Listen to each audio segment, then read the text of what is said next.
Hello, and for today's video, we're just going to have a look at something very small and specific and see how it's actually part of something much bigger. So let's have a look at this part of your hand.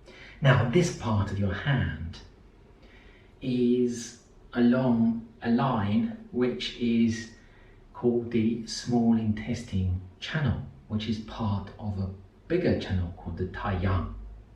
So let's have a look and see what we've got here. So I'm looking in particular at certain areas. I'm going to show you with a little red mark. First of all, I'm looking here, there, and I'm looking here. So I'm looking at these two areas. So let's have a look at these two areas. So this is basically small intestine 3, small intestine 4, if you know what that means. And they have other names as well. This is backstream and this is wrist bone. And often with the names in traditional Chinese medicine, it kind of gives you a clue as to either where the thing is or what it feels like. And so if you're looking at wrist bone, well, it's pretty obvious where you want to feel it. It's going to be near the wrist bone. So with backstream, it's directly below the head of the 5th metacarpal bone. And with wrist bone, you're coming to the other end of the 5th metacarpal bone where it meets the triquetral bone. And so both of these are kind of underneath the 5th metacarpal bone, so in the muscly area. So why am I showing you these two areas? So we can treat the body on many different levels. And one of the levels is, first of all, muscular. And the muscles that we know to be in this area here are the extensor digiti minimi and the abductor digiti minimi. And we know that there's a certain movement involved here, and if I'm gonna show you the movement, so if we're gonna move back, so here are the points, and we're moving backwards and towards the ulnar side. So backwards and the ulnar side, so the ulnar side is that side. This is the radial side, that's the ulnar side. So it's moving up and towards the side slightly. So why am I making that movement? Because that's the movement that will affect this muscle grouping and the fascia that connects them. And what's this got to do with the rest of your body and including your face? Well, this is the small intestine channel which runs all the way down your arm. It comes up the back of your arm and it comes over your neck area, your shoulder, your neck area, and actually the channel itself ends right next to your ear here, but actually it comes right on your cheek, that area, and it will affect your face. But to really understand what this is all about, we need to understand how muscles move in the body and how the ancient Chinese worked it out that by studying the movement of plants, they can actually work out how our muscles are related according to the channel system. And so you can have a long line of muscles going all the way up your body. And if you make one movement, then all the rest of them will have some movement too.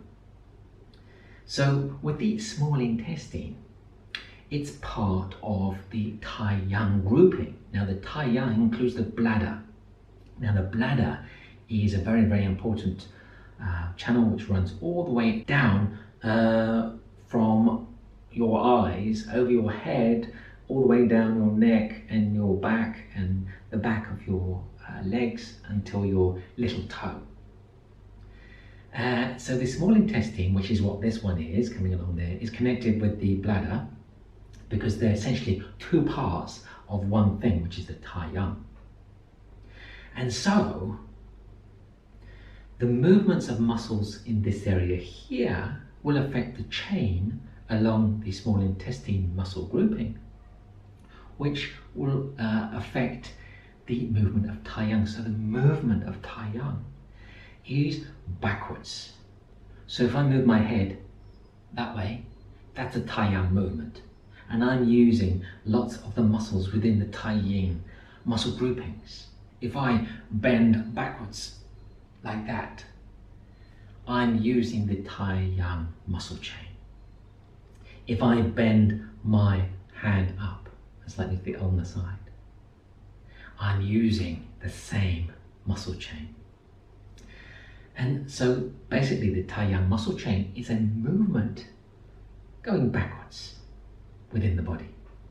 And so what this means, certainly for your health, so this area here is going to affect the back of your body. And it makes logical sense, because it's the muscle chain which is connected with all the muscle chains on your back. And actually in the acupuncture world, it's a very important area to treat back pain. But there's more. It's actually connected to your face and how your face might look. Because this movement backwards, this Tai Yang movement, is affecting all of the muscles in your forehead area, the procerus muscle, the superciliary muscles, along your eyebrows, right to the muscle, the top muscle of your eye. And so, if you really want to affect your forehead area, you've got to make sure this chain is clear of obstructions or of pain, of restrictions of movement. Because if everything is working fine, and if the circulation is without problems going through this whole muscle system, then results will be so much better. So that's the connection with little things with the whole.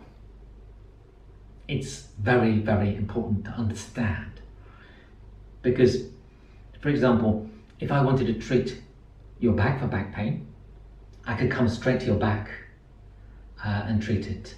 Or I can think about what are the relationships in the rest of the body that will affect the back, not only about channels, but about the muscle systems. And if I want to do facial washer to the forehead area, and I want to help someone look more radiant than they already are, then you've got to make sure that these chains are clear, because if there's a block in one of the chains that heads into that area, there's not going to be the best results possible. You might get some temporary results, but it's not going to last. You can only make things last by changing the whole thing.